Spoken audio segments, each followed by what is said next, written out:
रूप और सनातन गोस्वामी के ऊपर। ये दोनों भाई वैराग भाव में वृंदावन में रह रहे थे। इनके कोई घर नहीं बनाते थे। इनका घर क्या होता था, पेड़ के नीचे रह लिए, कभी गुफाओं के अंदर चले गए, वहां रह लिए, क्योंकि उस जमाने में वृंदावन एक जंगल हुआ करता था। ये जो हम ब्रजमंडल देखते हैं, बरसाना देखते हैं, ये ऐसा नहीं दिखता था। आप देखते हो अरे इतने ऊंचे ऊंचे महल है, इतना ये बना हुआ है, ऐसा बना हुआ है, कुछ इस टाइप का नहीं था। केवल जंगल, पेड़ पौधे और जंगल ही जंगल। कोई भीड़ नहीं होती थी, कोई रिक्शे वाले, कोई हॉर्न मारने वाले, कोई परिक्रमा मार्ग, कुछ नहीं था। चारों तरफ वृंदावन, बरसाना, नंदगांव, गोवर्धन, सब जंगल, टोटली जंगल था आज से 500 साल पहले। तो जहां भी ये जाते पेड़ के नीचे रह लेते। भक्त रहा करते थे उस जमाने में भी ब्रजवासी बोलते आइए हमारे घर पे रहिए, पर किसी के घर में नहीं रहा करते थे। उसको घर में जाते, प्रसाद ग्रहण करते, उनको शिक्षा देते, दीक्षा देते, पर कभी भी जो है किसी के घर में नहीं रहते। सन्यासी भाव में, वे एकदम वैराग भाव में, क्योंकि कल को ऐसा ना हो कि हमें किसी चीज से प्रेम ना हो जाए, आकर्षित ना हो जाए, इसलिए कभी भी इन सब चीजों से पास नहीं जाते थे, दूर रहते थे। तो इन्होंने ब्रज में जब लीला स्थलियों की खोज करना शुरू करी, तो वहां पे कुछ ही लीला स्थलियों में कुछ समय तक रहते और फिर अगली में चले जाते। ऐसा नहीं कि लीला स्थली की खोज कर लिया, अब यहाँ पे 2-4 महीने, 6 महीने, 1 साल बिता दिया। लीला स्थली की खोज करी, अल्पकाल, छोटे समय के लिए रहे और निकल लिए, क्योंकि अगर वहीं पे रहने लग जाएंगे तो फिर वहीं से आसक्ति हो जाएगी, इसलिए कोई जगह पे परमानेंट अपना ठिकाना नहीं बताते थे। रूप गोस्वामी अलग अलग जगहों पे रहते थे। टेर कदम, नंदगांव में हम ले गए थे लास्ट ईयर कार्तिक में यात्रा, तो कुछ ही भक्त गए थे, उन्होंने देखा नंदगांव, बरसाना। नंदगांव की होली बड़ी फेमस है, बरसाना की होली फेमस है, तो नंदगांव यहीं से होली भी आई है। तो नंदगांव जो है, नंदगांव में एक जगह है जिसका नाम है टेर कदम्ब। बहुत कम लोग जाते हैं, भक्त आते हैं, कम आते हैं, कम क्योंकि थोड़ा विलेज एरिया में पड़ता है। तो टेर कदम्ब गए। टेर कदम में कदम के पेड़ हैं। आपको भारत में कदम के पेड़ हर जगह नहीं मिलेंगे, कुछ ही जगहों पे मिलते हैं। जहाँ भगवान की लीला स्थलियाँ हैं वहाँ पे मिलते हैं ज़्यादातर कदम के पेड़। तो कदम के पेड़ पे हम वहाँ पे गए, तो वहाँ पे पेड़ के नीचे बैठ के रूप गोस्वामी ने भक्ति Rasamrita Sindhu, nectar of devotion, nectar of instruction ऐसे ग्रंथों को लिखा, वहीं टेर कदम में। तो टेर कदम वो जगह है जहाँ पे भगवान कृष्ण कदम के पेड़ पे चल के पुकार लगाते थे। टेर यानी पुकार, कदम के पेड़ पे पुकार लगाते थे, अरे अपनी गायों को, और बुलाते थे, अपनी गायों का नाम बुलाते, सुरभि, और सुरभि चली आती, कामधेनु चली आती, अलग अलग गायों को बुलाते कलर वाइज, और सारी चली आती। वहां पे बैठ के लिखा करते थे, क्योंकि शांत एरिया था, भजन स्थली थी। आज भी शांति है, हल्ला नहीं होता और कोई हल्ला करने भी नहीं देता, ये चीज अच्छी भी है। तो रूप गोस्वामी अलग अलग जगहों पे रहे। इसके अलावा बरसाना में भी रहे। राधा रानी का जहाँ महल है उसके आसपास भजन कुटीर है। राधा कुंड में रहे। राधा कुंड, श्याम कुंड जो आप देखते हो गोवर्धन में, वहां पे भी रूप गोस्वामी ने भजन किया। इसलिए आप देखोगे रूप गोस्वामी भजन स्थली, आप कहोगे वहां पे भी है, वृंदावन में, यहाँ भी है, अलग अलग जगह जहाँ पे गए भजन किया, और वो जगह एक एक्चुअली लीला स्थली बन गई। मतलब इनके बैठने से, वहां पे भजन करने से भी वो लीला स्थली बनती है। इनके भजन में इतना वो था। और वृंदावन के सेवा कुंज में भजन किया करते थे। सेवा कुंज आता है जो आपने देखा होगा निधिवन के पास, या राधा दामोदर मंदिर है वृंदावन का, वहां से 200 मीटर पे सेवा कुंज, वहां भजन किया करते थे। तो इनकी भजन कुटीरें कोई पक्की ईंट की नहीं होती थी, कच्ची ईंटों की होती थी। कभी वहां बैठ गए, कभी कांटेदार झानियों में बैठ के वहां पे भजन कर लिया। और इसके अलावा अगर कुछ ना मिले तो गुफा में चले गए। एक बार की बात है कि जो है इनके जो शिष्य थे जीव गोस्वामी, वो भी भजन करते थे, तो वो मगरमच्छ की गुफा में भजन करते थे। मगरमच्छ की गुफा खाली था, ऑब्वियसली मगरमच्छ नहीं था, पर मगरमच्छ की गुफा हुआ करती थी। मगरमच्छ दोबारा भी तो आ सकता है, वहां पे बैठ के भजन करते थे, हरे कृष्णा कृष्णा कृष्णा हरे हरे, हरे राम राम राम हरे हरे। क्यों? इसका कारण ये है, देखो पता है क्या है, इससे एक समझने वाली बात है, क्यों खाली जगहों में और ऐसी जगहों में भजन अच्छा होता है और शोर शराबे में भजन अच्छा नहीं होता, जो हम चैंटिंग करते हैं। उसका रीजन है, जब हम पेड़ पौधों के पास या नेचर के करीब जाते हैं, जिसको प्रकृति कहते हैं, जब इसके हम करीब जाते हैं तो हम चीज़ों को रियलाइज़ कर पाते हैं। हम रियलाइज़ कर पाते हैं कि जैसे हम हैं, आप रियलाइज़ करना चैंटिंग करते हुए, कभी पार्क में बैठते हुए आपके पास पेड़ पौधे हों, आप रियलाइज़ करना तो छोटे छोटे कीड़े आएंगे, चलते हुए जाएंगे, उसके ऊपर चढ़ने लगेंगे पेड़ पे या पौधे पे, अपना घर बना रहे होते हैं, अपना कुछ ना कुछ सामान वहाँ से लेके जा रहे होते हैं। और बीज आती हैं, उसमें से चूसती हैं फ्लावर्स के रस को, उसको चूसा करती हैं, उसमें आपने सुना होगा ये पूरा प्रोसेस होता है। और आप देखोगे गिलहरी आती है, गिलहरी आप देखोगे घास खाते हुए दिखेगी। तो आप देखोगे कि कैसे नेचर के क्लोज रहने से हर जीव जंतु दिखता है। तो हमें रियलाइज ये अच्छा रियलाइज होता है ऐसी जगहों में कि क्या है ये संसार में, हमारी वैल्यू क्या है, कुछ भी नहीं, कुछ भी वैल्यू नहीं है। एक डॉग होता है, वो पूंछ हिलाता हुआ आता है, कितना वफादार होता है। और वहीं पे एक इंसान आता है जिसको पूरे जिंदगी भर रोटी खिलाओ और भूल जाता है, अरे रोटी खिलाई थी तुमने, अब तुम्हें आता हूं, अब तुम्हें ही काटता हूं, तो उसको ही काट डालता है।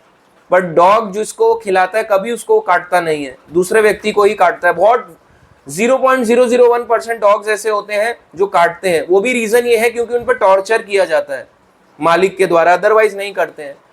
आप देखो जितना ज्यादा हम नेचर के क्लोज रहते हैं, हमें ये सब चीजें रियलाइज होती हैं कि हमारी लाइफ है ही क्या। तो ऐसी जगहों पे भजन करने से रियलाइज होता था कि संसार में सब कुछ व्यर्थ है। इसलिए ऐसी जगहों पे भजन करा करते थे, चुना करते थे जितने भी ऐसे आचार्यस होते हैं।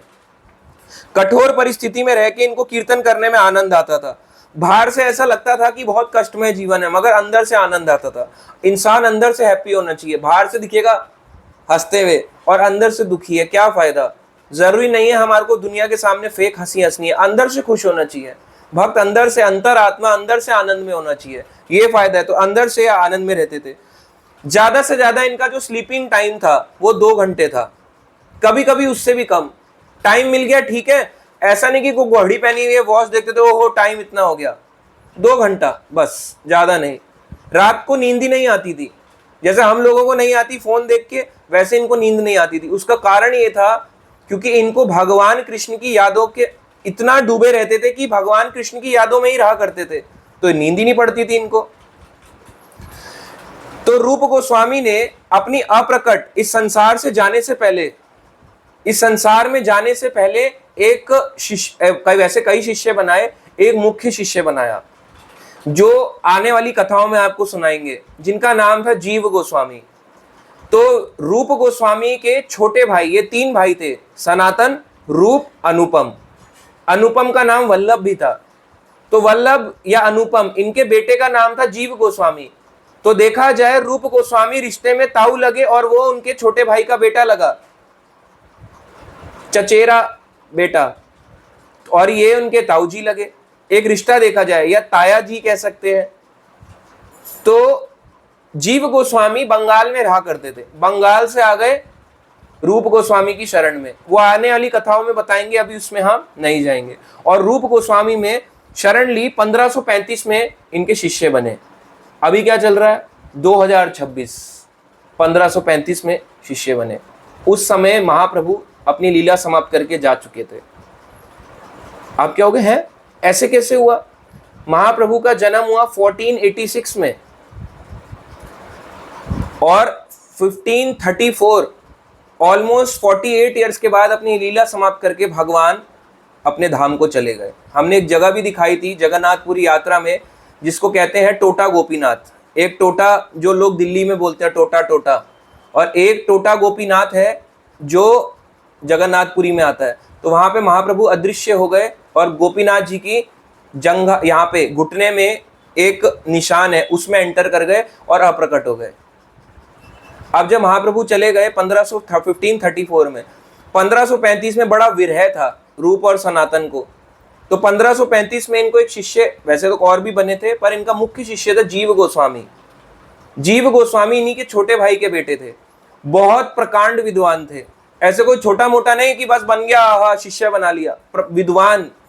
और गुरु का नाम भी तभी ऊंचा होता है जब शिष्य का नाम अच्छा हो। द्रोणाचार्य को भक्तों ने, लोगों ने जाना ही इसलिए क्योंकि अर्जुन थे उनके शिष्य, जबकि द्रोणाचार्य ने तो गलत पक्ष में साथ दिया, पर क्योंकि उनके शिष्य अर्जुन थे तो अर्जुन के कारण द्रोणाचार्य का नाम बना।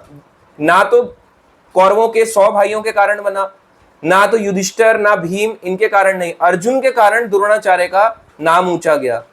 ऐसे ही इनके सबसे मुख्य शिष्य थे जीव गोस्वामी। तो जब जीव गोस्वामी ब्रज में आए, वृंदावन में रूप गोस्वामी के पास शरण ली, उस समय रघुनाथ दास, रघुनाथ भट्ट, गोपाल भट्ट, कृष्णदास कविराज और अलग अलग भक्त थे जिन्होंने जीव गोस्वामी का स्वागत किया और उनको आशीर्वाद दिया। समझ में आया? यानी उस समय भी 6 गोस्वामी की मीटिंग हुई थी। एक लास्ट हमने कथा करी थी, कई बार हम देखते हैं ना वो इस्कॉन में फोटो आता है 6 गोस्वामी, ये कहाँ की फोटो है, ये हमें समझ नहीं आ रही कहाँ की फोटो है। तो वो गोवर्धन के पास की फोटो भी कह सकते हैं आप, कि वो 6 गोस्वामी मिले थे सनातन गोस्वामी के समय पे, वहां पे मिले थे चक्रेश्वर महादेव के पास, जिसको चकलेश्वर कहते हैं आज के समय में। और एक जगह और है यहाँ पे, जहाँ पे वृंदावन में जब आए, एग्जैक्ट यहाँ पे इतना मेंशन नहीं है, बट वृंदावन में भी ये 6 गोस्वामी मिले थे, क्योंकि जब जीव आए तो रूप सनातन तो थे ही साथ में, रघुनाथ भट्ट, रघुनाथ दास और गोपाल भट्ट ये भी थे और भी भक्त आए। तो यहाँ पे भी 6 गोस्वामी की मीटिंग हुई वृंदावन में। कई बार हमें क्वेश्चन डाउट आता है 6 गोस्वामी कभी लाइफ में एक साथ एकजुट हुए थे? क्योंकि ये तो अलग अलग जगह रह के भजन करते होंगे, हाँ यहाँ पे आया, यहाँ पे करते थे। और आता है कि जीव गोस्वामी अपने गुरु की सेवा कैसे करते थे रूप गोस्वामी की। अब ध्यान से सुनो, भीख मांगना, मधुकरी करना, भिक्षा मांग के लाते थे, कोई दे दे ठीक है, नहीं दे तो कोई बात नहीं, भूखे रहेंगे, अपने आप को भूखे रखेंगे मगर गुरु को भूखा नहीं रहने देंगे। खाना पकाना, प्रसाद पकाया करते थे, तुच्छ सेवाएं करते थे, जैसे कि झाड़ू मारना। लोग अरे झाड़ू मारने को तुच्छ मानते हैं, अरे आप तो झाड़ू मारते हो, अरे कोई तुच्छ नहीं होता। एक दिन अगर हमारे घर में झाड़ू ना लगे ना, तो आप देखना हम जैसों के घर भी मिट्टी में सन जाएंगे। तो झाड़ू मारना कोई छोटी चीज नहीं होती, ये तो हमने ऐसा बना दिया। तो ऐसी छोटी छोटी सेवाएं करते थे रूप गोस्वामी के लिए, छोटी बड़ी सभी। रूप गोस्वामी के चरण धोया करते थे, उनके चरण, जबकि ऐसा नहीं था कि रूप गोस्वामी निकाल लो मेरे चरण धो दो, ऐसा नहीं कि चरण आगे करके धुलवा रहे हैं जैसे आजकल के होते हैं, सो कॉल्ड गुरुजी होते हैं, अपना पैर आगे दे देंगे और शिष्य दबा रहा है, गुरुजी गुरुजी गुरुजी, और वो खुश हो रहे हैं गुरुजी। ऐसा नहीं है जय गुरुजी होके खुश हो रहे हैं। वो अपने गुरुजी के चरण दबाते थे और उनको जल से धोते थे, यमुना के जल से, और उसको पी जाते थे चरणामृत की तरह, और सर पे छिड़कते थे जीव गोस्वामी कि उनकी कृपा मिले। और इसके साथ साथ सबसे इंपॉर्टेंट काम करना, उनकी ग्रंथ जो है उसको कंप्लीट करने में सहारा देना। ग्रंथ जो लिखा करते थे उसको हेल्प करना कि कैसे आगे ग्रंथों को कंप्लीट किया जाए। और ये सब देखते हुए रूप गोस्वामी ने जीव गोस्वामी को दीक्षा दे दी और वो जीव गोस्वामी कहलाए। अब ये कैसे दी, क्या हुआ, ये हम उनके आगे आने वाली कथाओं में सुनाएंगे। तो इनके मुख्य शिष्य थे जीव गोस्वामी। उस जमाने में जो वैष्णव थे कुछ ताड़ के पत्तों पे लिखते थे, चाहे वो गोस्वामी हो या कोई भी हो, जो ग्रंथ लिखा करते थे आज से 500 साल पहले, ताड़ का वृक्ष होता है उसके पत्तों पे लिखा करते थे, पेड़ की छालों पे लिखते थे। आपको शायद पता ना हो, पेड़ से ही पेपर बनता है, पेड़ से ही रबड़ बनता है, पेड़ से ही फेविकॉल भी बनता है, मैक्सिमम चीजें पेड़ से ही बनती हैं। और अगर पेड़ ही नहीं रहा तो किस पे लिखेंगे, किस पे करेंगे? तो इसलिए ये भी जीव है, इनकी भी केयर करना और ये सब उगाना हमारा ऊपर कर्तव्य है। ये थोड़ा ना कि काट डालो, तो ये भी एक अपराध होता है। इसलिए ये ऐसा नहीं कि पेड़ की छाल है उखाड़ के खा गए उसको या बिल्कुल खत्म ही कर दिया। तो उस जमाने में पेपर मिलना आसान नहीं होता था, तो ताड़ के पत्तों पे लिखना कितना मुश्किल से, इंक बनाना भी अपने आप में एक बहुत बड़ी कला थी। ऐसे थोड़ा ना 5 रुपए का पेन आया, बोल दिया बॉल पेन देना अंकल, कौन सा वाला, 2 रुपए वाला, 5 रुपए वाला, 10 वाला, 20 वाला, अंकल जी ने बॉल पेन दिया और लिखना शुरू हो गए। ऐसा कुछ नहीं था, इंक बनानी पड़ती थी, समय लगता था इंक बनाने में, और फिर रूप गोस्वामी उस पे लिखा करते थे पत्तों पे। अच्छा, पत्ता सुखाना भी है, नहीं तो इंक फैल जाएगी। आप सोचो लिख रहे हो उसको सुखा रहे हो कितना। और सबसे बड़ी बात, जगह हो तो बात भी है, जगह भी नहीं है। कंट्रीब्यूशन देखो, जो हम ये बुक्स पढ़ते हैं, आप देखते हो ये नेक्टर ऑफ डिवोशन, ये सब बुक्स, ये अपने आप में बहुत इसके पीछे मेहनत है बुक्स के पीछे, जो हम कहते हैं टाइम नहीं मिलता बुक्स पढ़ने का। आप सोचो हमारे आचार्यस ने यूं इंक को इकट्ठा कर करके लिखना शुरू किया, और जो सो कॉल्ड मुसलमान और अलग अलग धर्म के लोग आए, उन्होंने आप बोले कप फाड़ दो, मंदिर जला दो, ये कर दो, ऐसी उनकी ग्रंथों को और इन सबको बाद में आगे आने वाले टाइम पे नष्ट करने की पूरी कोशिश करी। तो आप देखो, हम अगर ऐसे नहीं पढ़ेंगे ऐसे आचार्यास का तो क्या होगा, हमें भी मार दिया जाएगा, इतना मुश्किल था। और कभी कभी विग्रह के पुराने वस्त्र होते थे, भगवान के पुराने कपड़े होते हैं। मैंने बोला उस जमाने में ऐसा नहीं था कि आपको रेडीली डायरी मिल रही है, डायरी आई और बस ओहो लिख लेते हैं, सारा कुछ नोट डाउन कर लेते हैं, ऐसा नहीं था। भगवान के पुराने वस्त्र होते थे, खराब हो जाते थे, जो उस पे लिखा करते थे, वस्त्रों पे, भगवान के वस्त्रों पे लिखते थे, ताड़ के पत्तों पे लिखते थे। ये हमारे ग्रंथ ऐसे बने हमारे, इतनी मेहनत से, जो हम कहते हैं मैं कैसे मानूं कि भगवान कृष्ण ही परम भगवान है, तो हम कैसे माने कि तुम अपने घर में रहते हो, हम कैसे माने कि तुम्हारे माता पिता की तुम बेटे हो, तो और क्या, हम भी नहीं मानते। तो कंट्रीब्यूशन ही नहीं पढ़ते, कुछ हिस्ट्री में नहीं जाते, पागलों की तरह जो साइंस ने पढ़ाया बस बिलीव कर लिया, तो बहुत मूर्ख है सोसाइटी। इन्होंने ऐसे इतना मुश्किल काम किया करते थे। उस जमाने में कागज जो है, कागज का प्रयोग किया जाता था, तो जयपुर के राजाओं द्वारा बाद में भेजना शुरू किया गया। जयपुर के राजा थे, वहां कागज बना करते थे, तो राजा लोग भक्त थे, उन्होंने देखा कि गोस्वामी और इन सब के लिए क्या करने, तो वहां के राजाओं लोगों ने, अलग अलग राजाओं ने कागज वगैरह देना शुरू किया कि कागज दिया जाए। और सबसे पहले जब यहाँ पे रहने आए, जब रूप गोस्वामी आए थे, तो सोचो पहले तो यही नहीं पता ठिकाना कहाँ है रहने का, कागज तो बहुत दूर की बात, कैसे लिखा होगा, एक ग्रीन पत्ते पे लिख नहीं सकते, सूखा पत्ता चाहिए, और पत्ता भी ऐसा चाहिए, ऐसे नहीं इतना सा पत्ता हो, इतने से पत्ते पे लिख भी नहीं सकते, पत्ता भी थोड़ा बड़ा चाहिए ताकि उस पे लिख पाए, तो बहुत इसमें मेहनत थी। तो जब रूप गोस्वामी वृंदावन आए थे, तो यहाँ पे कोई मंदिर नहीं था, घने जंगल थे, तो रूप गोस्वामी ने किसी प्रकार की भूमि नहीं ले रखी थी, अलग अलग एक एक पेड़ के नीचे रहते थे। बाद में सेवा कुंज में, सेवा कुंज मैंने आपको बताया, सेवा कुंज एक जगह आती है वृंदावन में जो निधि वन के पास है, राधा दामोदर मंदिर है, जहां प्रभुपाद जी 6 साल रहे।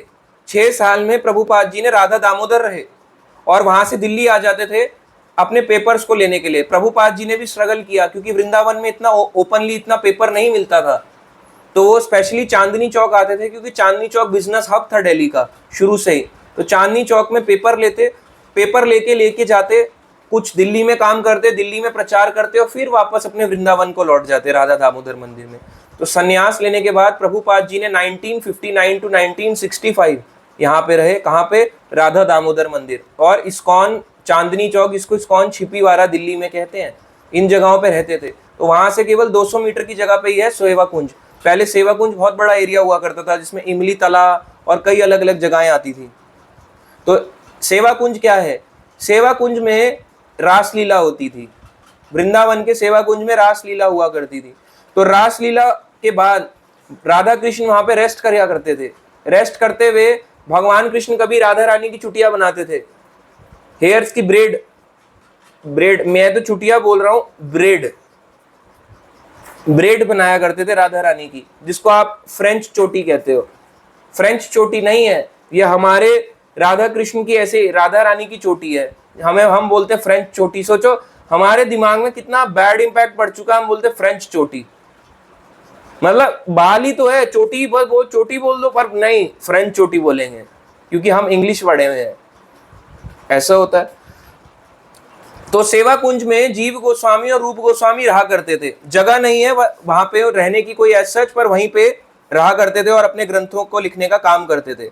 वहीं पे राधा कृष्ण की लीला हुई, जिसको रासलीला कहते हैं, वहीं पे ही कृष्ण जो है चुटिया बनाया करते थे, और राधा रानी की फीट को, चरणों को डेकोरेट किया करते थे। सेवा कुंज है जो कि राधा दामोदर मंदिर से 200 मीटर और निधि वन से भी मुश्किल से 2 से 3 मिनट के रास्ते पे पड़ता है, वृंदावन का निधि वन। तो उस जमाने में सेवा कुंज एक बहुत बड़ी जगह थी। तो यहाँ पे आमतौर पे कई वैष्णव जन रूप गोस्वामी से मिलने आते। रूप गोस्वामी इस समय काफी वृद्ध यानी बूढ़े हो गए थे। तो रूप गोस्वामी ने यहाँ पे अलग अलग भक्त आते और उनको एक ज्ञान देते। अच्छा, अब बताते हैं रूप गोस्वामी किन किन चीजों में बड़े स्ट्रांग थे। वो है अर्च विग्रहों का निर्माण, यानी अर्च विग्रहों का खोज करना, चित्रकला, चित्रकला यानी ड्राइंग बनाना, पेंटिंग्स बनाना। नक्षत्र ज्योतिष विद्या, ज्योतिष विद्या में बहुत ऊंचे थे रूप गोस्वामी। कई बार लोग कहते हैं भक्त क्या ज्योतिष नहीं पढ़ सकता? पढ़ तो सकता है, पर हम लायक हैं उस चीज के, और नहीं तो हम ज्योतिष विद्या को ही सब सच मानने लगेंगे। तो ज्योतिष विद्या में बहुत ऊपर थे। गणित, गणित में दक्ष थे, गणित यानी मैथमेटिक्स, इसमें दक्ष थे। संस्कृत बोल लेते थे, पारसी बोलते थे, अरबी भाषा भी बोल लेते थे, बंगाली तो बोलते ही थे, और अन्य अन्य भाषाओं में बड़े स्ट्रांग थे। और रूप गोस्वामी जो है 1542 की बात है, 1535 में जीव गोस्वामी से मिले, जन्म हुआ 1587, 1535 में जीव गोस्वामी से मिले, अब आ गया 1542, अभी 2026 चल रहा है। 1542 में इन्होंने, रूप गोस्वामी ने जीव गोस्वामी को, इच्छा जो उनकी थी, उनको एक विग्रह प्रदान किया, वो था दामोदर जी का। राधा दामोदर मंदिर अगर आप लोग गए हो, उससे रिलेटेड ये स्टोरी है। वही बताया जहां प्रभुपाद जी 6 साल रहते थे, तो राधा दामोदर का विग्रह दिया, ढूंढ के निकाला रूप गोस्वामी ने। तो ढूंढ के निकालने के बाद उनको तराश कर एक विग्रह दिया जो 8 इंच ऊंचा था, और उसके बाद इनको और कहां से इनको प्रकट किया था? विंध्य पर्वत से लाए थे। मध्य प्रदेश में विंध्य पर्वत है, मध्य प्रदेश के विंध्य पर्वत से लाए काले रंग के संगमरमर से टुकड़े से उत्पन्न हुए थे, विंध्य पर्वत से उत्पन्न हुए थे राधा दामोदर जी, जो कि मध्य प्रदेश में आता है। बाद में रूप गोस्वामी ने इनको जीव गोस्वामी को सेवा के लिए दिया, क्योंकि हर एक चार्य का एक विग्रह होना चाहिए। जैसे हम कहते भी हैं, रूप गोस्वामी प्राण धन है, जयो राधा गोविंद राधे, जयो राधा गोविंद राधे।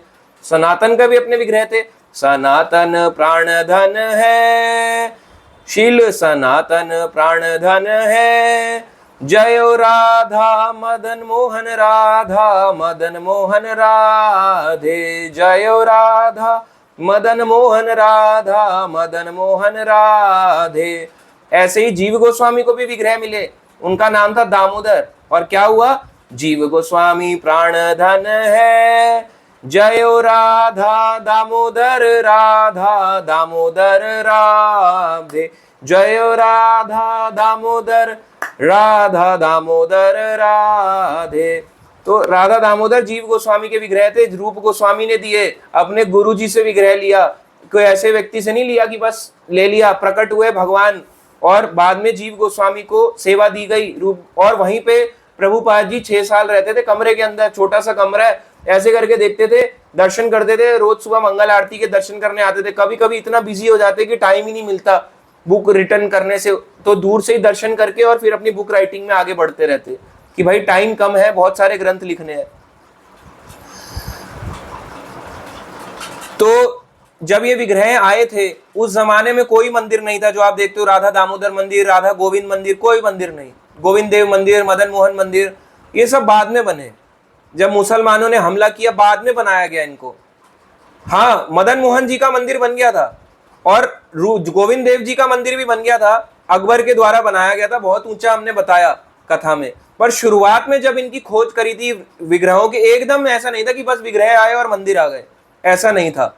इसलिए आज भी देखना, आज भी इसी फिलॉसफी का इस्तेमाल किया जाता है, मानते हुए नहीं। राम जन्मभूमि में रामलल्ला है, रामलल्ला जिनको हम बाल स्वरूप कहते हैं राम जी का, हम कहते हैं मंदिर बना नहीं, राम जी के विग्रह पहले हो गए स्थापित। ऐसा कैसे हो गया? बल्कि पहले मंदिर बनना चाहिए, फिर भगवान के विग्रह रखने चाहिए ना। पहले भगवान आते हैं, फिर मंदिर बनता है। भगवान के बिना कुछ चीज बन सकती है, हमारे में इतनी शक्ति है कि बिना भगवान के मंदिर भी बना देंगे, फिर सोचेंगे कि यहाँ भगवान आने वाले हैं। नहीं, भगवान पहले प्रकट होते हैं, फिर भगवान अपना मंदिर अपने आप हमारे बनाते अपने आप हैं, पर नाम हमारा बनता है। ऐसे होता है। आप देखो ये आप आज के समय में कोई भी मंदिर चले जाओ, चलो और देखो, चाहे वो इस्कॉन का हो, गौड़िया मठ का हो, कोई भी और मंदिर हो, छोटा हो बड़ा हो, पहले विग्रह हो जाते हैं, मंदिर बाद में बनता है। विग्रह पहले ही आ चुके होते हैं, सेवा अर्चना चालू हो चुकी होती है। राइट, ऐसे ही चलता है। सिमिलरली हमारे घरों में भी होता है। हमारे घर में विग्रह पहले आ जाते हैं, पता नहीं लगता कहाँ रखें, कान्हा को, भगवान कृष्ण को कहाँ रखें। छोटे मंदिर में ही स्टार्ट कर देते हैं, तो अपना छोटा जो मंदिर होता है वॉल वाला, वहीं पे देवी देवताओं के बीच में ही स्टार्ट कर देते हैं, और वो भी खुश होते हैं देवी देवता, ओहो भक्त आया है, पूजा करने लगा है, आनंद आ गया, आनंद आ गया। तो बाद में ही मंदिर बनता है। ऐसे इनके टाइम पे भी हुआ।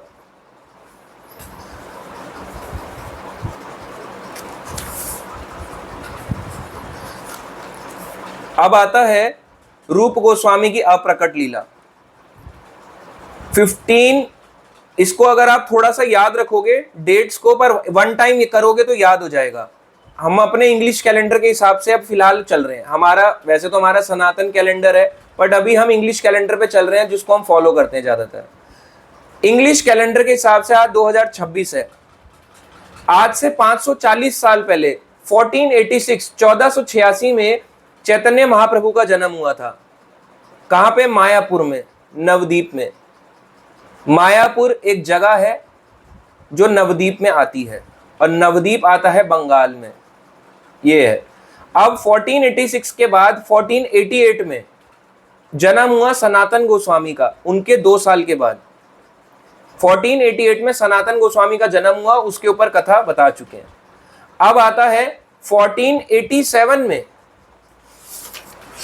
1487 जब चल रहा था तो तब जन्म हुआ रूप गोस्वामी का, यानी उनसे 1 साल छोटे थे सनातन गोस्वामी से, और जन्म उनका हुआ 1489 में। सॉरी, मैंने मिस्टेक कर दिया। 1488 में जन्म हुआ रूप सनातन गोस्वामी का, 2 साल छोटे, और 1489 में रूप गोस्वामी का, यानी उनसे 1 साल छोटे थे, और महाप्रभु से 3 साल छोटे थे रूप गोस्वामी, करीब 3 साल। समझ में आया? 1486 महाप्रभु, 1486 सनातन, 1488 सनातन, और 1489 में रूप। ये था। अब 70 साल की लीला करने के बाद सनातन गोस्वामी संसार से अप्रकट हो गए। सनातन गोस्वामी अप्रकट हो गए, और उनकी समाधि स्थापित है आज के समय में मदन मोहन मंदिर में। वो टाइम था 1558 का, और तब भी रूप गोस्वामी प्रेजेंट थे, जो कि उनसे 1 ही साल छोटे थे। रूप गोस्वामी ने कुल मिला के 75 साल रहे हैं। सनातन 70 और रूप गोस्वामी 75 ईयर्स रहे हैं। तो जैसे ही चले गए उनके बड़े भाई सनातन, अब सारा जो जिम्मेदारी, सारा जिम्मा है, जितने भी लोगों को जोड़ के रखने वाले हैं वो रूप गोस्वामी थे। उससे पहले सनातन हुआ करते थे, रूप भी थे, पर अब सारा जिम्मेदारी रूप गोस्वामी के ऊपर आ गई। तो उनके बाद सनातन गोस्वामी के बाद विरह भाव में रहा करते थे रूप गोस्वामी, और बाद में उन्होंने सेवा कुंज की जो जमीन है जीव गोस्वामी के थ्रू खरीद ली गौड़िया वैष्णव भक्तों के लिए। और क्योंकि वहां पे कई लीलाएं हुई थी, रास लीला भी थी, स्थान भी था, तो सस्ते में, उस जमाने में तो वो भी बहुत महंगा हुआ करता था, तो जीव गोस्वामी ने अपने गुरु रूप गोस्वामी के कहने पे सेवा कुंज की जमीन खरीद ली कि यहाँ पे भजन किया करेंगे, मेरे गुरु यहाँ भजन करेंगे।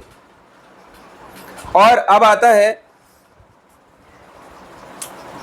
कई भजन भक्त यहाँ पे आमतौर पे सेवा कुंज में भजन करने आया करते थे, और उनका कीर्तन भी सुनने आया करते थे। जो सेवा कुंज आप वृंदावन में देखते हो, आज से करीब 500 साल पहले रूप गोस्वामी ने 500 रुपए में उस जमीन 30 रुपए में उस जमीन को खरीदा था। 30 रुपीज में सेवा कुंज का लैंड। आज के जमाने में वृंदावन का फ्लैट 1-1, 1.5 करोड़ छू रहा है, जो भी छोटा सा फ्लैट। दिल्ली से भी महंगा वृंदावन है, सच बात है। दिल्ली से भी महंगा वृंदावन हो चुका है। दिल्ली में 1-1.5 करोड़ में तो अच्छी जगह पे, बहुत अच्छी जगह पे आ जाता है, पर वृंदावन में बहुत एक बेसिक जगह पे मिलता है 1.5 करोड़ का। या तो बिल्कुल ही पीछे दे देंगे जहां पे कुछ फैसिलिटीज ही ना हो, बट अगर आप थोड़ी भी फैसिलिटीज में रहोगे 1.5, 2, 3 करोड़। एक बार भक्त ने भी बोला, मैंने आपको बताया था, कह रहे प्रभु जी कहाँ रह के भजन करते हो? यहाँ है, वृंदावन आओ, यहाँ होगा भजन आपका। मैंने कहा मेरा तो हो रहा है, दिक्कत क्या है? कह रहे यहाँ आओगे तो आपका भजन बड़ा आनंद में होगा, मेरा देखो बहुत बढ़िया हो रहा है। मैंने कहा आप खुश हो अपनी जिंदगी से? कह रहे हाँ खुश है। तो मैंने कहा तो अगर आप खुश हो तो भजन तो आप यहाँ भी कर सकते थे, आप दुखी थे तो वहां चले गए। और वहां जाके आप कितना पढ़ते हो, क्या करते हो? कह रहे भजन करता हूं 24 घंटे निरंतर अखंड भजन, पर पढ़ाई जीरो। कथा कभी कभी सुन लेते हैं पर पढ़ाई जीरो। वृंदावन गए क्यों थे? साधु जीवन जीने के लिए। वृंदावन जाके भी 3 करोड़ का फ्लैट लिया, और वहां पे 3 करोड़ के फ्लैट में क्या है? वहां पे ऐसा तो है नहीं कि वहां पे कुछ सोना चांदी लगा दिया वो रह दिया। थोड़ी देर वहां सोना है, बैठ गए, उठ गए, और वही काम जो दिल्ली में कर रहे थे वहां पे भी कर रहे हैं। कह रहे इन्वेस्टमेंट हो गई हमारी। अच्छी बात है, इन्वेस्टमेंट करो, बट उस इन्वेस्टमेंट का फायदा क्या? भजन करने गए थे या भजन से दूर होने गए थे? और वही हुआ, खरीद तो ली पर भजन से ज्यादा भजन ही भजन चल रहा है, इसके अलावा कुछ नहीं चल रहा, और उस भजन से आनंद भी नहीं आ रहा। कैसे आएगा? तो उस जमाने में 500 साल पहले 30 रुपए का लैंड लिया था सेवा कुंज में। जीव गोस्वामी ने सेवा कुंज में लिया था। एक अकबर का जमींदार था अली कांत चौधरी, उससे खरीदा था। तो वृंदावन रिसर्च इंस्टीट्यूट है, वहां पे आता है कि सेवा कुंज के इसके बारे में, लैंड के बारे में, कि कितना बड़ा लैंड था। मतलब कई एकड़्स का लैंड था जो जीव गोस्वामी ने उस समय 30 रुपए में खरीदा था। आज से 500 साल पहले 30 रुपए की भी बहुत कीमत थी। 30 रुपए आज के जमाने में लगा, अरे प्रभु जी 30 रुपए में तो ई रिक्शा ही लेता है, ये लो 10-10 रुपए के 3 नोट। मगर उन्होंने किया था और उनके पास पैसों का कोई जरिया नहीं था, तो उन्हें 30 रुपीज में खरीदा था। वृंदावन रिसर्च इंस्टीट्यूट है वृंदावन में, इस बारे में वहां पे इंफॉर्मेशन मिलती है। तो अंतिम जब दिन चल रहे थे रूप गोस्वामी के, अब उनको समझ में आया कि मेरा जितना भी कार्यभार है ना, मेरे शिष्य जीव गोस्वामी ने संभाल लिया है। जब गुरु को लगे कि मेरा शिष्य अच्छा कर रहा है, तो अब मेरे जाने का समय आ गया है। सनातन ने अपना भार रूप को दिया, रूप गोस्वामी ने अपना भार अब जीव गोस्वामी को दिया। अब मेरा बाद प्रचार जीव गोस्वामी करेंगे। तो जितनी भी वो थी लिखने का काम था, उन्होंने जीव गोस्वामी को सौंप दिया। और 1564 में 1564 करीब 75 साल हो गए थे जी रूप गोस्वामी को। सावन के महीने की द्वादशी चल रही थी। सावन के महीने की द्वादशी में रूप गोस्वामी ने समाधि में प्रवेश कर लिया, यानी भजन कर रहे थे और भजन करते करते अप्रकट हो गए। और बाद में उनकी जो समाधि बनाई गई, उस दिव्य शरीर को लेके समाधि मंदिर में लेके आ गए। भजन सेवा कुंज में करते करते रूप गोस्वामी ने जब देखा, जब उनका बिल्कुल अचेत हो गए हैं, कॉन्शियसनेस खत्म हो गई है, तो वो समझ गए कि मेरे गुरु जो है वापस भगवान कृष्ण के धाम को चले गए हैं। तो रूप गोस्वामी यहाँ से उनका तिरोभाव हो गया, यानी डिसअपियर हो गए कि अब आज के बाद इस संसार में लोगों को इस रूप में चलते फिरते नहीं दिखाई देंगे। और ये भी एक लीला थी कि जब वो चले गए तो उनके जाने के बाद उनके दिव्य शरीर को लेके जीव गोस्वामी अपने गुरु के शरीर को लेके समाधि मंदिर, यानी अब राधा दामोदर मंदिर में आए, क्योंकि राधा दामोदर मंदिर उन्हीं के गुरु के द्वारा दिया गया, तो वहीं पे उनकी समाधि बनाई। अगर कोई राधा दामोदर मंदिर नहीं गया तो जरूर जाए। राधा दामोदर मंदिर में सनातन गोस्वामी को दी हुई गोपीनाथ जी की गोवर्धन शिला है, जिसके बोलते हैं 4 परिक्रमा करने से गोवर्धन परिक्रमा का फल मिलता है, जो बूढ़ा हो जाए, जवानों को नहीं मिलेगा। भाई हाथ पैर ठीक है तुम्हारे, ये थोड़ा ना हाथ पैर मस्त चल रहे हैं बोले हाँ मिल गया मिल गया, मिलेगा कम मिलेगा। बूढ़े व्यक्ति के लिए बोला गया, सनातन बूढ़े थे। और रूप गोस्वामी की बात आती है तो रूप गोस्वामी को भी अब वहीं पे सनातन गोस्वामी की गोवर्धन शिला है, और वो शिला वही है जिसमें भगवान कृष्ण के पैरों के निशान अंकित है। वो राधा दामोदर मंदिर में आप देखोगे, जाओगे शिला सामने पड़ी रहती है, और दर्शन करोगे जब राधा दामोदर मंदिर में, देखोगे कई भक्तों की समाधि है, कई भक्तों की वहां पे समाधि दिखती है जब हम जाते हैं। तो उन्हीं में से जीव गोस्वामी की भी वहां पे समाधि है, और रूप गोस्वामी की समाधि भी वहीं पे है। उनकी भजन कुटीर भी है और उनकी समाधि भी है। तो आप देखना जब गोल घूम के आओगे तो वहां पे रूप गोस्वामी की समाधि आपको दिखेगी। रूप गोस्वामी की फोटो है जो आपको व्हाट्सएप पे आज भेजी क्लास करते हुए, देखो अपने व्हाट्सएप खोलो, उस व्हाट्सएप में जाओ, देखो आज की जो फोटो थी जो ग्रुप्स में भेजी, आप सबको भेजी, वो रूप गोस्वामी है। वही उनकी समाधि किस जगह है जहाँ पे उनको समाधि, यानी उनको एक गड्ढे के नीचे, गड्ढे के अंदर उनको इस तरीके से समाधि दी गई। और किसने दी? जीव गोस्वामी ने। और तब से ये एक पावन दिवस बन गया कि सावन के महीने के जो शुक्ल, यानी जब पूर्णिमा की ओर की द्वादशी आएगी, सावन का महीना आएगा, उस दिन रूप गोस्वामी का तिरोभाव, यानी वो चले गए। इसलिए हम गोस्वामी के आविर्भाव तिरोभाव को बहुत धूमधाम से मनाते हैं, और इसलिए हम इन दिनों में फास्ट भी करते हैं, छोटा 12 बजे तक का। तो उस टाइम पे जब वो समाधि बनाई गई, रघुनाथ भट्ट, गोपाल भट्ट, रघुनाथ दास और कई ऐसे कृष्णदास कविराज, कई गोस्वामी भक्त लोग वहां आए रूप गोस्वामी को प्रणाम करने के लिए। और सारे के सारे बड़े बड़े आचार्यों ने ये कहा कि अब से हैं, अब हम जीव गोस्वामी को हमारा स्वामी मानते हैं। जबकि जीव गोस्वामी सबसे छोटे थे, फिर भी सारा कार्यभार अब रूप गोस्वामी ने जीव गोस्वामी को दे दिया। और फिर जीव गोस्वामी ने अपने आगे आने वाले समय में शिष्य बनाए, जिनका नाम था नरोत्तम दास ठाकुर, श्रीनिवास, श्यामानंद पंडित, जिनको उन्होंने भेजा कि भाई ब्रज में तो सब कुछ हो गया, लीला स्थली भी खोज हो गई, खूब प्रचार हो गया, अब आप लोग जाओ बंगाल में और जगन्नाथपुरी की तरफ, पुरी में जाओ और बंगाल में जाओ, क्योंकि यहाँ महाप्रभु की लीलाएं हैं, यहाँ पे प्रचार करना जरूरी है भगवान कृष्ण की भक्ति का, क्योंकि यहाँ तो खूब प्रचार हो गया। तो फिर उन तीनों को वहां भेजा और फिर वो प्रचार हुआ, जो हमने पहले भी कुछ कथाओं में बताया हुआ है। तो ये थे रूप गोस्वामी के तिरुभाव के ऊपर। आज भी आप जा सकते हैं और वहां पे जाके दर्शन करने ही चाहिए। राधा दामोदर मंदिर में बहुत सारी चीजें हैं, वहां पे मल्टीपल चीजें हैं, और ये तभी समझ में आएंगी जब किसी के साथ जाओगे। अकेले जाओगे तो बस गए, दर्शन करे और आ गए। वैसे बताते भी हैं पर आपको कोई इतना डिटेल में नहीं बताएगा, इसलिए साथ जाने का एक अपना आनंद है। ठीक है, ये था रूप गोस्वामी के तिरुभाव के ऊपर, और हमने अब पूरी कर ली है रूप गोस्वामी के ऊपर की कथा सीरीज। हरि हरि बोल, रूप गोस्वामी की जय।